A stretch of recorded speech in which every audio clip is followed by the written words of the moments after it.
First of all, there are very few cycling laws in the US. Most vehicular laws apply to cyclists, so they must follow the same laws as motorists.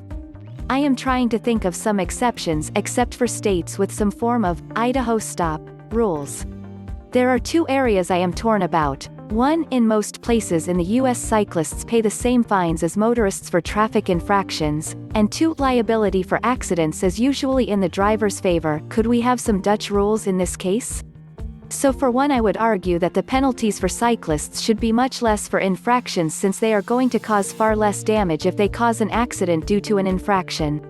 In fact, they are much more likely to be seriously hurt if they run a stop sign, speed, or run a red light and there is an accident. So why should they pay the same as a car? It has been shown that cyclists break the rules at the same rate as motorists. In Atlanta, you could hang out at a four-way stop and hand out tickets all day. Motorists roll through them all the time. And think about this, a cyclist not stopping at a stop sign is likely going no faster than those motorists who slow down and roll through. I am for Idaho stop rules and lower fines. The second issue I raised is probably much harder to get changed as it involves how liability is assigned in accidents, and insurance companies are very likely to fight it.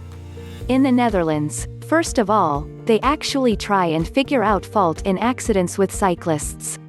In the US, the police very frequently give the motorist the benefit of the doubt. And since the cyclist may be seriously wounded and cannot speak for themselves, the drivers get off. In the Netherlands, the driver will pay in at least 50% of the damages even if the cyclist was at fault, unless the cyclist is under 14, in which case fault doesn't matter, the driver will pay all. Now that kind of change might make drivers a lot more careful around cyclists, which would make me happy. Presumed liability in the event of a collision between a car and a bike. Currently in the UK, a cyclist involved in a collision with a car must prove that the driver is at fault to claim compensation. If the driver was automatically presumed to be liable for such a collision, then it would be up to them to prove that they were not at fault. Such a system would encourage more people to take up cycling, with all the attendant health benefits, a generally fitter and healthier population, less road congestion, lower levels of pollution, etc.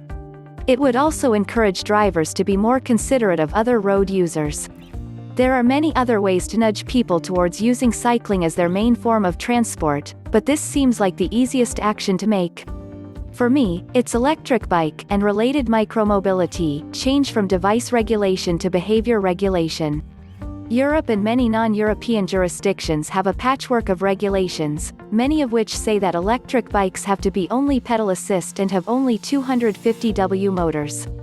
Instead, micromobility regulations should be based on speed limits in various places.